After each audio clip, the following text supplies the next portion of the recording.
राष्ट्र चिंतन अध्याय 14 शिक्षा। शिक्षा का संबंध जितना व्यक्ति से है उससे अधिक समाज से। हम ऐसे मानव की कल्पना कर सकते हैं जिसे किसी भी प्रकार की शिक्षा न मिली हो और जो अपनी सहज प्रवृत्तियों इंस्टिंक्ट्स के सहारे ही जीवन यापन करता हो, किंतु बिना शिक्षा के समाज संभव नहीं। किसी काल विशेष में कोई मानव समूह मात्र समाज की संज्ञा प्राप्त नहीं कर सकता। उस समूह में प्रत्येक क्षण कुछ व्यक्ति घटते और कुछ बढ़ते रहते हैं। मानव की आयु मर्यादा के अनुसार एक कालावधि में किसी भी मानव समूह के सभी घटक भौतिक दृष्टि से बदल जाते हैं, किंतु इसके उपरांत भी यदि उस मानव समूह का व्यक्तित्व एवं उसकी चेतना बनी रहे, नए घटकों को पुराने घटकों से अपने संबंध का भान रहे तथा वे पुराने घटकों के जीवन की अनुभूति को अपनी अनुभूति मानकर और समझकर आगे चलें, तो उस समूह को समाज नाम प्राप्त हो जाता है। अर्थात एक के बाद एक मानव जब दूसरों को, जो प्राय उसके बाद जन्मे हों, विभिन्न क्षेत्रों के अपने संपूर्ण अनुभव को अथवा उसमें के सारभूत अंश को विभिन्न उपायों द्वारा प्रदान या संसर्गित करता है, तो इस प्रक्रिया में एक निरंतर गतिमान मानव समूह की सृष्टि होती है, जिसे समाज कहते हैं। अनुभव प्रसारण की इस प्रक्रिया को ही वास्तव में शिक्षा कहते हैं। यदि शिक्षा न हो तो समाज का जन्म ही न हो।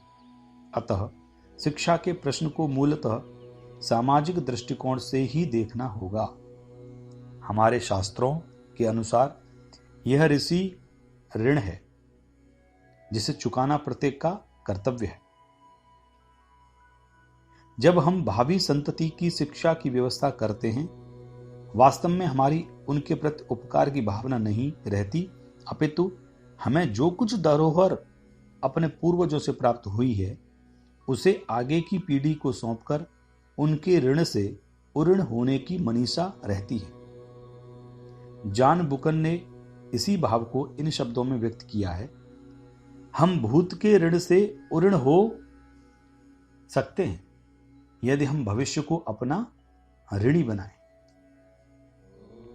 शिक्षा संस्थाएं।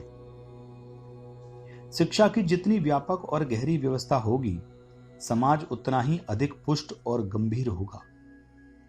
नई पीढ़ी के जितने लोगों को और जितनी अधिक मात्रा में पिछली ज्ञान निधि प्राप्त होगी, उसी पूंजी को लेकर वह जीवन के कार्य क्षेत्र में उतरेगी। यह भी स्वाभाविक है कि वह प्राप्त पूंजी में अपने प्रयत्न और अनुभव के आधार पर वृद्धि करे। इस प्रकार यह पूंजी बराबर बढ़ती जाएगी, किंतु इसके लिए यह आवश्यक है कि आदान प्रदान की इस प्रक्रिया में कम से कम छीजन हो। इसके लिए जहां शिक्षा की व्यापक और विविधतापूर्ण योजना करनी होगी, वहां प्रदेय के आसारभूत अंगों का परित्याग एवं तत्व का संरक्षण भी बड़े मनोयोग से करना होगा। एतदर्थ ऐसे लोगों की आवश्यकता हो जाती है जो पीढ़ियों के संचित ज्ञान को आत्मसात करके सुबोध बना सके। शिक्षा के व्यापक अर्थों में समाज के प्रत्येक घटक के शिक्षक रूप होने के उपरांत भी उपयुक्त कारणों से ही शिक्षण संस्था का उदय हुआ। राष्ट्र जीवन के मानस ज्ञान। प्रत्येक पीढ़ी के साथ समाज की प्राचीन निधि का संरक्षण, संवर्धन एवं आने वाली पीढ़ी को हस्तांतरण होता रहता है, किंतु नई अनुभूतियों का जब तक प्राचीन अनुभूतियों के साथ एकीकरण नहीं होता, तब तक वे समाज के मानस में स्थान नहीं पा सकती। यह तभी संभव है जबकि समाज के आज तक के संपूर्ण अनुभवों और जीवन व्यापारों का समन्वित, एकीकृत, सुसंबद्ध एवं सर्वांश में व्यापक ज्ञान प्राप्त हो। इस ज्ञान की छाप जितनी गहरी, सुस्पष्ट और सुव्यवस्थित रहेगी, उतना ही मानव अपनी जीवन यात्रा में सरलता और शांति से पग बढ़ा सकेगा। यदि उसको अपने राष्ट्र के मानस का ठीक ठीक ज्ञान नहीं, तो वह अपने जीवन में सदैव ही उखड़ा उखड़ा सा अनुभव करेगा। शिक्षा के माध्यम। राष्ट्रमानस के ज्ञान अथवा शिक्षा के प्रमुख माध्यम हैं। पहला संस्कार, दूसरा अध्यापन और तीसरा स्वाध्याय। मनुष्य अनजाने में ही अपने चारों ओर के समाज से संस्कार ग्रहण करता रहता है। उसमें समाज का प्रत्येक व्यक्ति शिक्षक का काम करता है। संस्कार यद्यपि दोनों ओर से चलने वाली प्रक्रिया है, तथापि मानस की अनुकरण, इमिटेशन, संवेदना, सिंपैथी एवं सूचनात्मक सजेशंस प्रवृत्तियों के नियम के अनुसार समर्थनकर्ता की क्रिया ही प्रभावकारी होती हैं। स्वभावतः पिछली पीढ़ी के आचार विचारों का संस्कार नई पीढ़ी पर पड़ता है। माता पिता, परिजन, पुरजन, गुरुजन, अग्रपाठी, सहपाठी, समाज के नेता और अधिष्ठाता के ये सभी विभिन्न प्रकार के निरंतर संस्कार डालते रहते हैं। वे यह नहीं सोचते कि उनकी क्रियाओं का परिणाम केवल उन पर ही नहीं बल्कि अन्यों पर भी पड़ता है। स्वयं को ही नहीं, अन्यों को भी अपने कर्म बंधन में बांधते हैं। अध्यापन व लोक शिक्षा। अध्यापन शिक्षा का सर्व सामान्य साधन है। साधारणतया अक्षर ज्ञान तथा पाठ्य पुस्तकों अथवा तत्संबंधी पाठ्यक्रम का अध्यापन ही इस क्षेत्र के अंतर्गत समझा जाता है, किंतु वास्तव में यह क्षेत्र भी बहुत विस्तीर्ण है। मानव के ज्ञान का बहुत ही थोड़ा अंश भाषा के द्वारा व्यक्त किया जा सकता है और उसमें से भी एक अंश मात्र लिपिबद्ध है। अतः लिपि ज्ञान अथवा भाषा ज्ञान से शिक्षा का पूर्ण उद्देश्य सिद्ध नहीं होता। अध्यापन के अंतर्गत वे सब क्रियाएं आती हैं जिनके द्वारा कोई भी व्यक्ति या व्यक्ति समूह अपने पास के ज्ञान को दूसरे को देने का चेतनापूर्वक प्रयास करता हो। यह प्रयास पाठशालाओं और विश्वविद्यालयों में ही नहीं, घर घर में तथा खेत खलियान, कारखानों, दुकानों, पाठशालाओं, कला भवनों, खेल के मैदानों और मल्लशालाओं में भी चलता रहता है। साथ ही जीवन के पहले आश्रम में ही नहीं, बाद में भी मनुष्य का विभिन्न प्रकार से अध्यापन होता रहता है।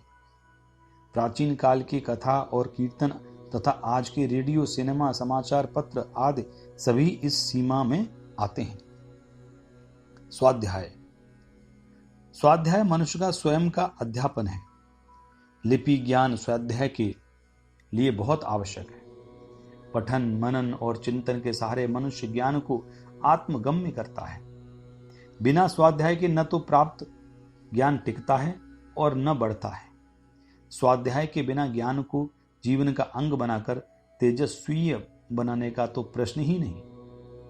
अतः स्वाध्यायान्मा प्रमद, यह कुलपति का स्नातक को दीक्षांत के अवसर पर आदेश रहता था। पुस्तकालय आदि की व्यवस्था स्वाध्याय के लिए ही आवश्यक है। शिक्षा का यदि सर्वांगपूर्ण विचार किया जाए तो शालेय शिक्षा क्रम तथा उसका माध्यम क्या हो यह सहज ही समझा जा सकता है। व्यक्ति यदि भूत की ज्ञान निधि को भविष्य तक पहुंचाने वाला एक अभिकर्ता मात्र है तो उसकी शिक्षा में इसका समावेश होना चाहिए। यदि यह नहीं हुआ तो वह समाज का चेतनशील एवं प्रभावी घटक होने के स्थान पर समाज से असंबद्ध एवं मृत प्राण जैसा होकर समाज के लिए अहितकर ही होगा। शालेय शिक्षा अकेली ही मनुष्य का निर्माण नहीं करती। संस्कार और अध्यापन का बहुत सा क्षेत्र ऐसा है जो शालेय क्षेत्र से बाहर है। यदि इन दोनों क्षेत्रों में विरोध रहा तो विद्यार्थी के जीवन में एक अंतर्द्वंद उपस्थित हो जाता है। एक समन्वित, एकीकृत, सर्वांगपूर्ण, अखंड व्यक्तित्व का विकास होने के स्थान पर उसकी प्रकृति में विभक्त निष्ठाओं का समावेश हो जाता है। समाज और उसके बीच एक खाई पड़ जाती है। इस दृष्टि से यह स्वाभाविक है कि शिक्षा का माध्यम स्वभाषा ही हो सकती है।